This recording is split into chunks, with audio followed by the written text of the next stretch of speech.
आउज़ुबिल्लाहिमिनश्शैतानिर्रजीम बिस्मिल्लाहिर्रहमानिर्रहीम। आज हमने पढ़ना है बेटा हमारा LHV पार्ट सेकंड के जो लेक्चर है हमारे राबिया खालिद साहिबा की बुक है, पेज नंबर 108 के तकरीबन लास्ट से पढ़ना है क्लिनिकल मेथड। ये हमारा चैप्टर 3 चल रहा है फैमिली प्लानिंग वाला। तो इसके अंदर हमने वो तमाम तरीके देखने हैं जो फैमिली प्लानिंग में हमारी मदद कर सकते हैं। तो इससे पिछले 2 लेक्चर जो है वो इसी पे थे कि कौन कौन से तरीके हैं जिनसे हम फैमिली प्लानिंग कर सकते हैं और जो अनवांटेड प्रेगनेंसीज़ हैं उनसे हम बच सकते हैं। तो इससे सब जो सेकंड लास्ट लेक्चर था तो उसमें हमने देखा कि जो कन्वेंशनल तरीके हैं और उससे पिछले वाले लेक्चर में हमने फिजियोलॉजिकल मेथड देखे थे। तो आज हमने पढ़ना क्लिनिकल मेथड। क्लिनिकल मेथड क्या है जो क्लिनिक पे जाके होंगे। वो जो 2 तरीके थे वो आप ख़ुद से कर सकते थे या कुछ ऐसी चीज़ें जैसे कंडोम वगैरह ख़ुद ख़रीद के ख़ुद इस्तेमाल कर सकते थे। लेकिन ये जो तरीके हैं वो क्लिनिक पे जाके होंगे, आप ख़ुद से नहीं कर सकते।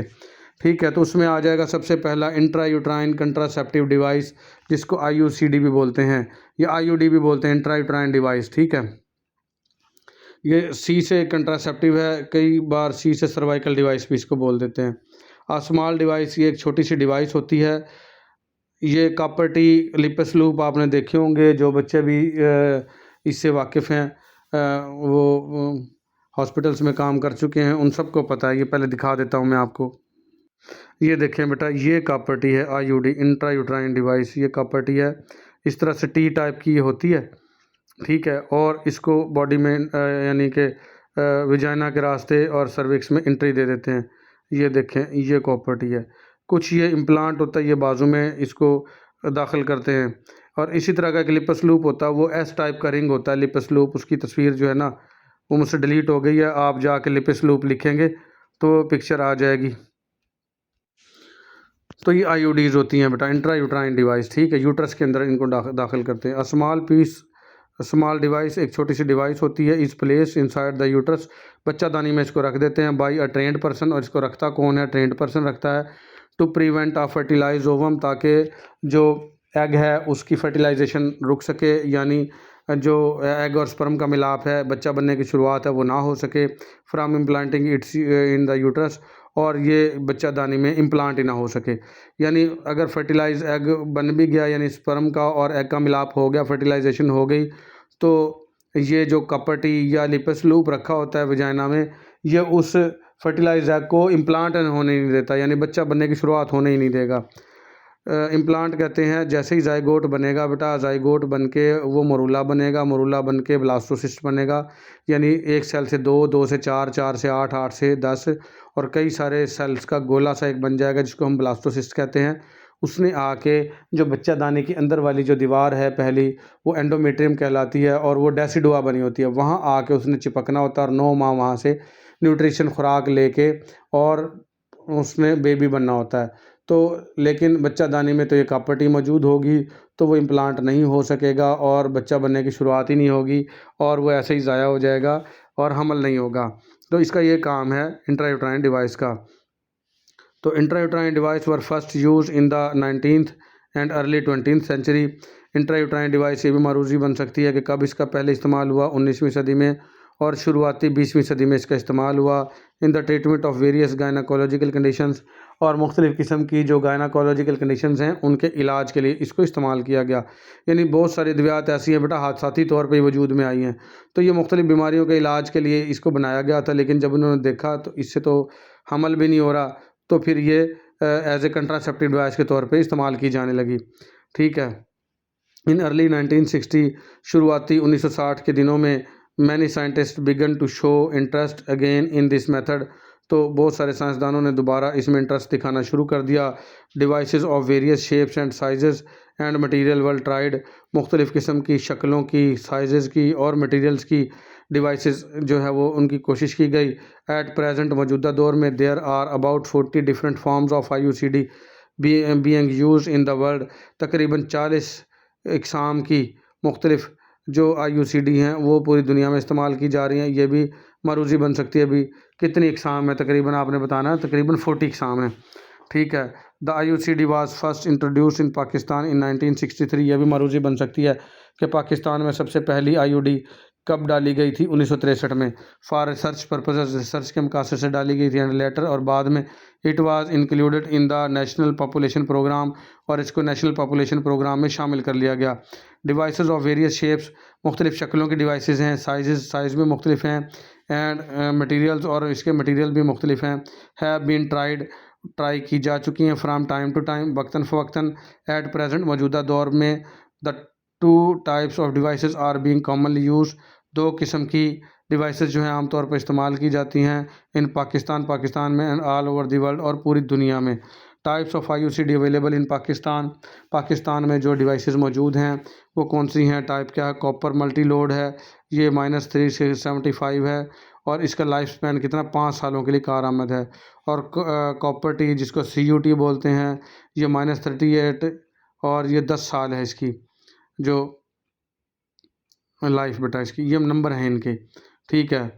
मोड ऑफ एक्शन कैसे काम करती हैं ये? Certain changes takes place in the inner lining of the uterus, जो अंदरूनी जो लाइनिंग है यूट्रस बच्चादानी की, मैंने बताया उसको एंडोमेट्रियम बोलते हैं बेटा। और वो बाद में जब बच्चा उसने 9 माह तक स्टे करवाना है तो डेसिडुआ बन जाती है। तो इस डिवाइस की वजह से उस इनर लाइनिंग में कुछ तब्दीलियाँ आ जाती हैं। The endometrium in the response to the presence of IUCD, जो एंडोमेट्रियम है उसमें, यानी यूट्रस की लाइनिंग एंडोमेट्रियम है, उसमें कुछ तब्दीलियाँ आ जाती हैं। और किसकी वजह से आती हैं? जो IUCD मौजूद है, यानी इंट्रायूट्राइन कंट्रासेप्टिव डिवाइस जो मौजूद है, उसकी वजह से तब्दीलियाँ आती हैं। दीज चेंजेस प्रिवेंट कंसेप्शन, ये चेंजेस जो हैं इनसे जो है हमल नहीं होता, हमल को रोकती हैं ये तब्दीलियाँ। इफ़ेक्टिवनेस क्या है? फ़ायदा क्या है? The IUCDs are found to be about 94 to 96% effective. IUCDs जो है इसका फ़ायदा 94 से 96% है।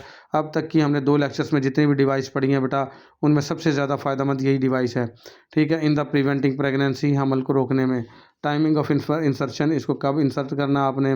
Best time for IUCD insertion is during the immediately after menses.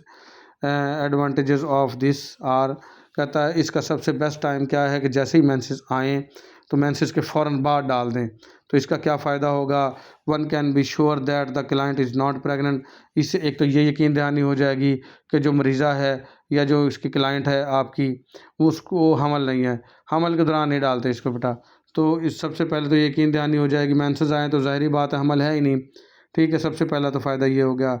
The orifices will open, जो ओरिफिसेस होते हैं ना बेटा, सर्विक्स के 2 ओरिफिसेस होते हैं, एक इंटरनल ओरिफिस, एक एक्सटर्नल ओरिफिस। जो अंदर बच्चादानी की तरफ है उसको इंटरनल ओरिफिस कहते हैं। ये समझ लो गेट हैं, दरवाजे हैं इसके, ये लॉक हो जाएं तो ये खुलते नहीं हैं। तो जब मेंसेस आते हैं तो खुद ब खुद अल्लाह की तरफ से ये खुले हुए होते हैं, तो आपको खोलने की ज़रूरत नहीं पड़ती इसको, ठीक है। तो ओरिफिसेस जो हैं वो ओपन होंगे, सो दैट ताकि इंसर्शन इज़ ईजी, इसको दाखिल करना आसान हो जाए। इन पोस्टपार्टम केसेस में भी, जैसे बच्चा पैदा हुआ है और उसके बाद का जो 40 दिन का वक्फ़ा होता है, 6 to 8 वीक्स का, 1.25 महीने का, तो उसमें भी ये सर्विक्स जो है खुली होती है, तो इसको पोस्टपार्टम केस कहते हैं। The best time for insertion is between 4 to 6 weeks after the delivery, तो यही जो 4 से 6 हफ्ते हैं डिलीवरी के बाद के, तो बेस्ट टाइम है इसका डालने का। When the uterus has turned to its normal size, जब बच्चादानी अपने नॉर्मल साइज़ को वापस लौट जाए, यानी जब बच्चा था उसमें तो बच्चादानी जो है गुब्बारे की तरह फूली हुई थी, तो कुछ दिन में 12 दिन के अंदर अंदर उसने अपनी असली हालत में वापस आना होता है बच्चे के पैदा होने के बाद। तो जैसे ही वो नॉर्मल हालत में आए तो बेस्ट टाइम है, आप IUCD इंसर्ट कर सकते हो। इन पोस्ट अबॉर्शन केसेस, अगर किसी का बच्चा ज़ाया हो गया, अबॉर्शन करवाई उसने, may be done 15 days after complete abortion, इसको हम कर सकते हैं 15 दिन के बाद कंप्लीट अबॉर्शन के। Provide there is no bleeding और इन्फेक्शन, इससे कोई ब्लीडिंग या कोई भी इन्फेक्शन नहीं होगा। IUCD इंसर्शन प्रोसीजर, IUCD को कैसे दाखिल करना है बेटा? प्री इंसर्शन काउंसलिंग, पहले तो उसको आपने काउंसलिंग करनी है, यानी उसकी ढारस बंधानी है, उसको हौसला देना है, उसको राग़िब करना, तरग़ीब देनी है कि आपको कुछ भी नहीं होगा। पहले तो क्लाइंट आपकी मानेगी तो ही आप दाखिल करेंगे ना। बहुत सारी देहातों की औरतें होती हैं, उनको ये होता है कि पता नहीं हमारे कभी बच्चे हों ही ना, पता नहीं क्या बनता है, क्या निज़ाम, कितना दर्द होगा, तो उनको ये शकूक व शुबहात होते हैं। तो ये सारे शकूक व शुबहात ख़ारिज करने के लिए जो तरीक़ाकार है उसको क्या कहते हैं हम? Counselling. The following approach should be adopted, मंदरजा झेल तरीक़ाकार अख्तियार किया जाएगा इनको काउंसलिंग का। Put the women at her ease, औरत को बिल्कुल आसानी से लिटाएं बाई अडॉप्टिंग सिंपथेटिक, और उसको मेहरबान रहें उसके साथ, रीअश्योरिंग और उसको यकीन दहानी करवाएं, फ्रेंडली दोस्ताना माहौल रखें, एंड बी अनहरीड अप्रोच, और बहुत ज़्यादा जल्दी ना करें। अनहरीड अप्रोच का मतलब जल्दी ना करें। Allow her to walk freely, ठीक है, उसको कहें कि वॉक कर ले अगर करना चाहती है तो। हाँ ठीक है, सॉरी वॉक नहीं, सॉरी टॉक है ये। उसे कहें कि टॉक करे, बात करे फ्रीली, बिल्कुल खुल के बात करे अबाउट हर प्रॉब्लम्स, अपने मसाइल के मतलब, ठीक है। Add a word of caution that she में एक्सपीरियंसेस स्लाइट ब्लीडिंग, और एहतियातन एक लफ्ज़ का इजाफा करें कि हो सकता है हल्की फुल्की आपको ब्लीडिंग महसूस भी हो जाए, और क्रैम्प्स या अंदर मरोड़ उठना शुरू हो जाएं। फॉर फर्स्ट 3 to 5 डेज, पहले 3 से 5 दिन ऐसा होगा। And the first 3 menstrual period में बी लॉन्गर एंड हैवियर, और पहले जो 3 मेंसेस आएंगे वो लंबे भी हो सकते हैं और उनमें ब्लीडिंग ज़्यादा भी हो सकती है। तो आपने उसको ये बता देना है, ठीक है, दैन नॉर्मल से ज़्यादा होगी। रीअश्योर द पेशेंट, मरीज़ को रीअश्योर करना है दैट दीज सिम्टम्स अक्कर, कि ये अलामात हो सकती हैं, दे आर नॉट अनयूजुअल, ये कोई ख़तरनाक नहीं है, and will settle down with time, और वक्त के साथ साथ ये ठीक हो जाएंगी। The method is completely reversible, और ये मेथड जो है वो कम्प्लीटली रिवर्सिबल है, यानी इसको निकाला भी जा सकता है, और जब आपका दिल चाहे बच्चा पैदा करने का तो आप बच्चे पैदा भी कर सकती हैं। यानी ये तरीक़ाकार रिवर्सिबल है कि अगर उनको ये शक हो कि मैं पक्की बांझ हो जाऊंगी, ऐसा नहीं है।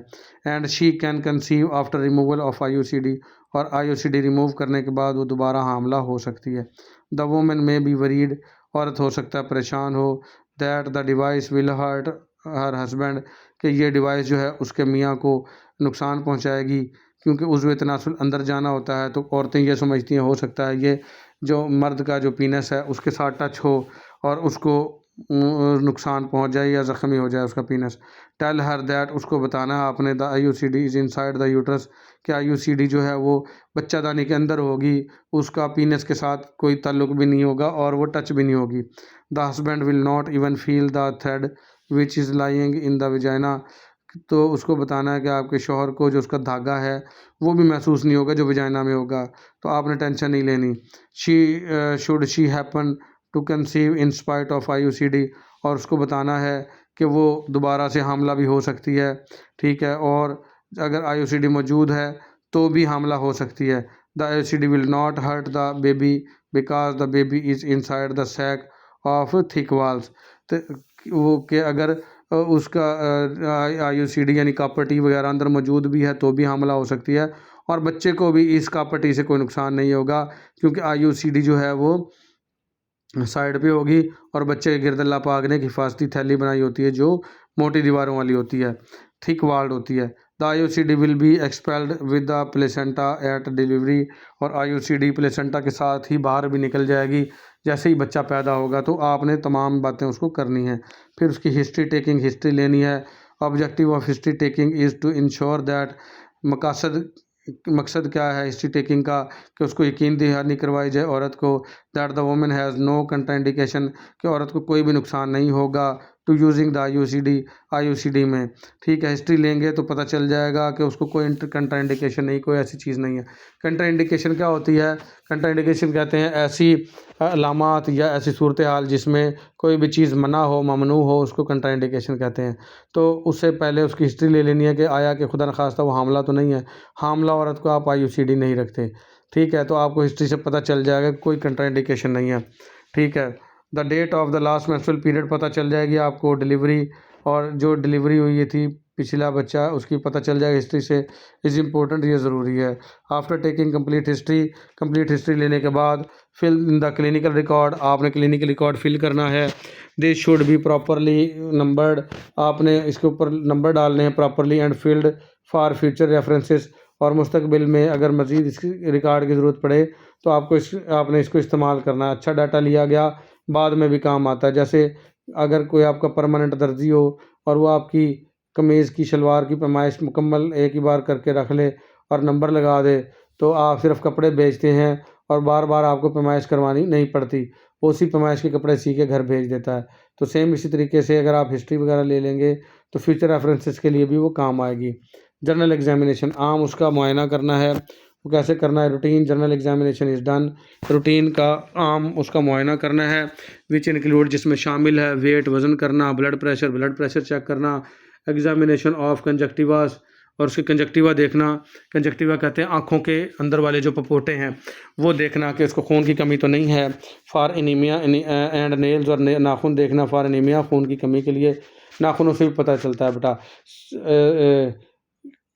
कैपिलरी रिफिल टाइम, शर्ट इसको बोलते हैं। अगर एक बार नाखून को आप हल्का सा प्रेस करेंगे तो वो सफ़ेद हो जाएगा, और छोड़ दें तो दोबारा से अगर वो पिंक हो जाए उसके अंदर इसका मतलब खून ठीक है, और 3 सेकंड से कम होना चाहिए कैपिलरी रिफिल टाइम। तो इसलिए नेल भी चेक करने हैं और कंजक्टिवा भी चेक करने हैं कि उसको अनीमिया ना हो, वगैरह वगैरह। एंड एक्सक्लूड एनी एबनॉर्मलिटी और डिजीज़, ताकि पता चले कोई भी उसमें एबनॉर्मलिटी या कोई बीमारी है तो उसका पता लगाया जा सके। फिर आ जाएगा विजाइनल एग्जामिनेशन, विजाइना का मुआयना करना है। टू इंश्योर दैट, यकीन दहानी करने के लिए, there are no pelvic abnormalities or diseases, के कोई भी पेल्विक एबनॉर्मलिटी या डिजीज़ नहीं है। विच में contraindicate the use of an IUCD, जो कि कंट्राइंडिकेशन हो सकती है, यानी ममनू हो सकता है उसमें IUCD डालना।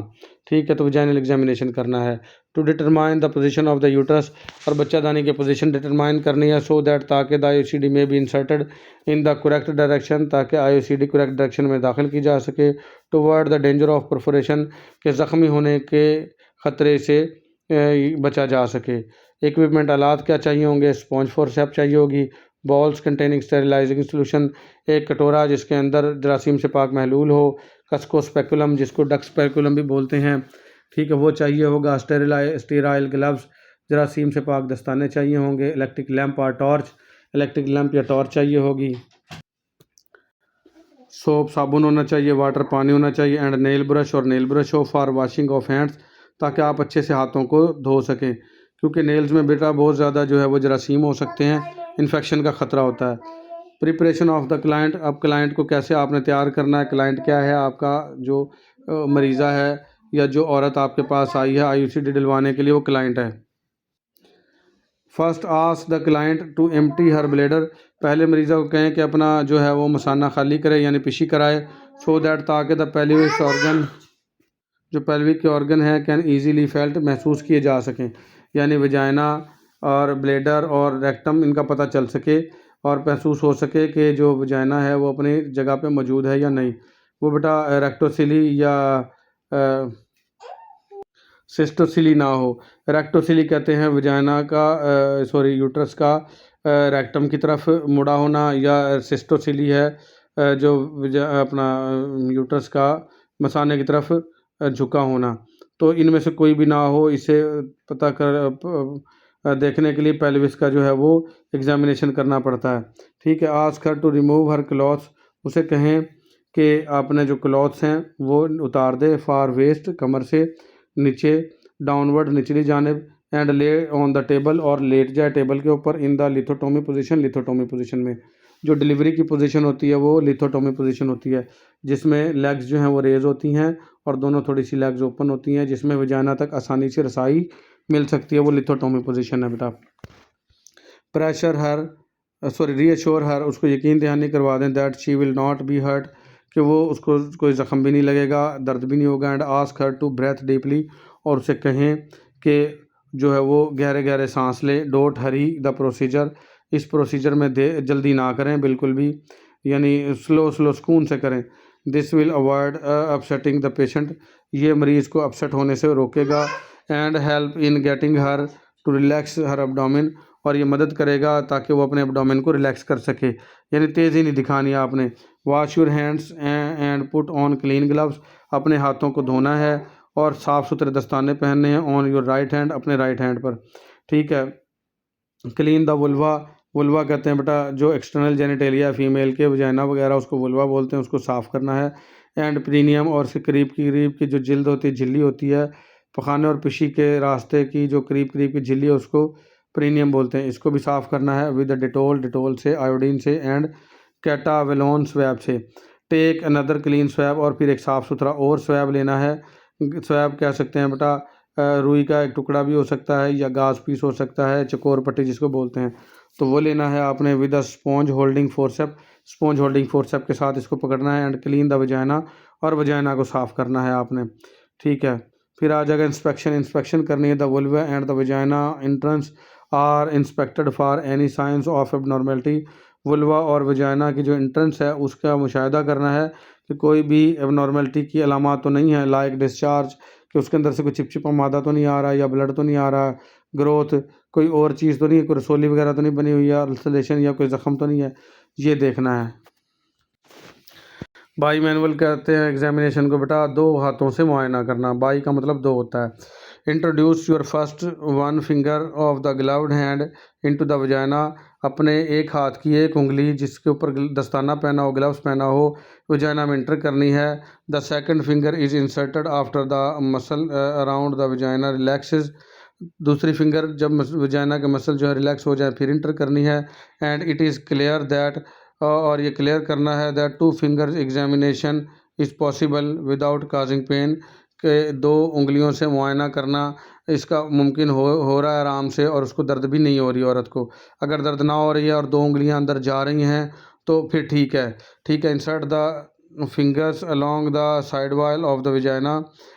जो अपनी दोनों उंगलियां हैं वो वजाइना की साइड वाली दीवार के साथ साथ इंटर करनी है। एंड ग्रेजुअली रोटेट देम, और आहिस्ता आहिस्ता इनको घुमाना है अंदर ले जाके, फॉरवर्ड आगे की तरफ, until they are in position, जब तक वो पोजीशन में ना चली जाएं। एट दिस टाइम, इस वक्त, the left hand should be resting gently on the lower abdomen, और आपने दूसरा हाथ जो है लेफ्ट हैंड वो जेंटली एब्डोमेन के ऊपर रखना है, निचली जानिब यानी अम्बलाइकस से नीचे, ठीक है। Half way between the umbilicus and the pubis. Umbilicus और प्यूबिस के दरमियान में रखना है, यानी अम्बलाइकस से नीचे होगा और प्यूबिस से ऊपर होगा। Gentle pressure between the fingers, दोनों उंगलियों के दरमियान में प्रेशर डालना है। ऑफ द लेफ्ट हैंड की, and the two internal examining fingers will help locate the uterus, और जो अंदर दो उंगलियां दे रखी हैं, डाल रखी हैं, वो यूट्रस को एंड सर्विक्स को लोकेट करने में मदद मिलेगी। यानी ऊपर जो पेट पे हाथ रखा हुआ उस पर थोड़ा सा प्रेशर डालना है, उससे क्या होगा, बच्चा दानी जो है वो वजाइना की तरफ मूव करेगी, और जो उंगलियां अंदर डाल रखी वजाइना के रास्ते, ठीक है, तो उससे आपको यूट्रस और सर्विक्स का पता चल जाएगा कि यहाँ पे मौजूद है। पलपेट द सर्विक्स। सर्विक्स को आपने हल्का सा टटोल के देखना है। This should feel as smooth, इसको स्मूथ महसूस होना चाहिए, राउंड गोल एंड फर्म, और अपनी जगह पे फर्म महसूस होना चाहिए। Any rough and irregularity of extreme hardness, अगर कोई भी आपको रफ चीज़ नज़र आए, इरेगुलर नज़र आए और एक्सट्रीम हार्डनेस नज़र आए, और ब्लीडिंग या ब्लीडिंग हो, सजेस्ट डिजीज़, इससे पता चलता है कि अंदर कोई बीमारी मौजूद है। Try to move the cervix, हल्का सा सर्विक्स को अपनी जगह से मूव करने की कोशिश करें। इट शुड बी मोबाइल, इसको हल्का सा हरकत करने वाला होना चाहिए। And mobility should be painless, और इसकी हरकत से दर्द भी ना हो, ठीक है। एंड डिटरमाइन द फॉलोइंग, और मंदरजा चेल चीज़ें जो है वो नोट डाउन करनी है। पोजीशन ऑफ द यूट्रस, बच्चा दानी की पोजीशन देखनी है बेटा। It is important to determine whether the uterus is anteverted, के जो यूट्रस जो है वो एंटीवर्टेड है यानी दरमियान में ही है। इन अ मिड पोजीशन आर रेट्रोवर्टेड, या रेट्रोवर्टेड होना चाहिए, मिड पोजीशन में हो या रेट्रोवर्टेड हो। This will give the direction in which the inserter has to be pass at the time of insertion. ये इंसर्टर को यानी जो इसने IUCD दाखिल करनी है उसको डायरेक्शन फराहम करेगा, सिमत देगा कि किस सिमत में उसने IUCD दाखिल करनी है। साइज़ भी लेना है, सरफेस सतह देखनी है। And consistency of the uterus, और यूट्रस की कंसिस्टेंसी देखनी है, अपनी जगह रहने की सलाहियत क्या कहलाती, consistency. It is very essential to determine the correct size of the uterus, ये बहुत ज़्यादा ज़रूरी है कि यूट्रस का करेक्ट साइज़ मालूम किया जाए। In large uterus if smooth, अगर बड़ी यूट्रस हों और स्मूथ हों, सजेस्ट प्रेगनेंसी, इससे पता चलता है कि हमल हुआ है, अंदर बच्चा मौजूद है। एंड इफ़ इरेगुलर, और अगर इरेगुलर हों, सजेस्ट फिब्रॉइड्स, तो इससे पता चलता है कि अंदर सोली है कोई। चेक साइज़ चेक करना है। And position by using uterine sound, और पोजीशन चेक करनी है यूट्राइन साउंड की मदद से। फिर मोबिलिटी ऑफ यूट्रस, बच्चा दानी की भी हरकत चेक करनी है। और normal uterus is mobile, normal uterus जो है वो हरकत करेगी टू सम डिग्री, कुछ डिग्री तक, इन ऑल डायरेक्शन, तमाम डायरेक्शंस में। And the moment is painless, और इसकी मोमेंट से हरकत दर्द नहीं होगा, पेनलेस होगी। रिस्ट्रिक्टेड मोमेंट्स, अगर मोमेंट्स जो है वो रिस्ट्रिक्टेड हो, कोई रुकावट फील हो, और टेंडरनेस या सख्ती महसूस हो, और पेन या दर्द हो।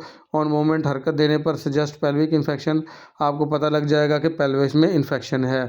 एनेक्सा एडिनेक्सा एडनेक्सा बोलते हैं बेटा ओवरी को और फ्लैपियन ट्यूब को। तो फ्लैपियन ट्यूब और ओवरी भी महसूस करने की कोशिश करें। Try to feel the adnexa को महसूस करें between the two examining hand, जो आपने दोनों मुशाहिदा करने के लिए हाथ लगा रखे हैं उनसे। First on the one side, पहला एक साइड पे हो, and then on the other, और फिर दूसरी साइड से करना है आपने। एनी स्वेयर टेंडरनेस, अगर कोई शदीद किस्म की टेंडरनेस हो यानी उधर सख्ती हो, और मांस या कोई मांस नज़र आए, में इंडिकेट इन्फेक्शन, इससे इन्फेक्शन हो सकता है। प्रेगनेंसी, हमल हो सकता है, और ट्यूमर या कोई रसोली हो सकती है। तो एडिनेक्सा महसूस करना है बेटा, ये एडिनेक्सा है। ये बेटा ओवरीज और ये फ्लैपियन ट्यूब, ये किस में आती हैं? एडिनेक्सा में। तो ये महसूस करनी है आपने, ठीक है। फिर आ जाएगी प्री स्पेकुलम एग्जामिनेशन। स्पेकुलम डालने से पहले मुशाहिदा करना। स्पेकुलम मैंने बताया था बेटा, वो कस्को स्पेकुलम या डक स्पेकुलम भी कहते हैं। उसके दो जबड़े से होते हैं, जैसे बतख की चोंचें होती हैं लंबी वाली, तो उससे पहले वाला एग्जामिनेशन करना है। The objectives of the speculum examination are to ensure that, जो स्पेकुलम से मुशाहिदा करना है उसका मकसद है कि ये यकीन दहानी हो जाए that the vagina and cervix are normal, कि वजाइना और सर्विक्स जो है वो नॉर्मल हैं। And to exclude a disease, और बीमारी से पाक हैं। Which contraindicates the insertion of IUCD, जिससे IUCD नहीं डालेंगे हम, यानी अगर वो जरासीम से यानी इन्फेक्शन से पाक हैं तो डालेंगे, और अगर हमें इन्फेक्शन का पता चल गया तो ये कंट्रा इंडिकेशन है IUCD की, ठीक है। स्पेकुलम इज़ टेकन, अब आपने स्पेकुलम लेना है। And introduce gently in the vagina, और वजाइना में आपने आहिस्ता से दाखिल कर देना है। विद इट्स ब्लेड क्लोज, और इसके ब्लेड क्लोज होने चाहिए। टिल इट रीचेस द फॉर्निसिस, जब तक ये फॉर्निसिस तक ना पहुंच जाए, यानी मुकम्मल अंदर तक ना पहुंच जाए। ओपन द ब्लेड्स, अब इसके ब्लेड ओपन करने हैं। And with little manipulation the cervix, और थोड़ा बहुत मैनिपुलेशन करनी है, यानी हाथ से सर्विक्स को मैनिपुलेट करना है, कम इनटू व्यू, ताकि वो सामने आ जाए। नाउ लॉक द स्पेकुलम, अब स्पेकुलम के जो जबड़े खुल गए हैं इनको लॉक कर देना है। In the an open position, open position में ही। फिर आ जाएगा इंस्पेक्शन ऑफ विजाइना। अब विजाइना का आपने मुशाहिदा करना है। और normal vagina is dull pink colour, normal vagina जो है वो डल पिंक कलर की होगी, विद स्मूथ सरफेस, और उसकी सतह भी स्मूथ होगी। If the vagina walls are red, अगर विजाइना की दीवारें लाल रंग की हों, एंड टेंडर, और उनमें स्वेलिंग हो या सख्ती हो। इफ़ डिस्चार्ज इज़ प्रेजेंट, और उसमें से कुछ चिपचिपा मादा या डिस्चार्ज आ रहा हो। इट इंडिकेट्स विजाइनाइटिस, इससे पता चलता है कि वजाइना में सोजिश है। जहाँ NITIS लगा हो तो वहाँ पे सोजिश के मीनिंग में आता है। तो ये वजाइनाइटिस को जो है वो इंडिकेट करेगा, इशारा देगा कि वजाइना में सोजिश है बेटा, ठीक है। फिर आ जाएगा inspection of the cervix. Cervix का इंस्पेक्शन करना है आपने बेटा। The lips of the cervix are carefully examined, जो सर्विक्स के लिप्स हैं वो आपने बड़े एहतियात से मुशाहिदा करना है, ठीक है। नोट टू नोट कलर, आपने इसका रंग नोट करना है, डिस्चार्ज नोट करना है, एंड सरफेस, और जो इसकी सतह है वो नोट करनी है, ठीक है। तो ये बेटा हमने सारे मुशाहिदे मुआयने कर लिए हैं, उसके देख लिया है। तो तमाम मुआयने मुशाहिदे करने के बाद अब हमने ना कॉपर्टी जो है वो दाखिल कर ली है अंदर। तो वो हम पढ़ेंगे बेटा अगले लेक्चर में। आज के लिए हमारा इतना ही, मिलेंगे अगले लेक्चर में। अल्लाह हाफिज़।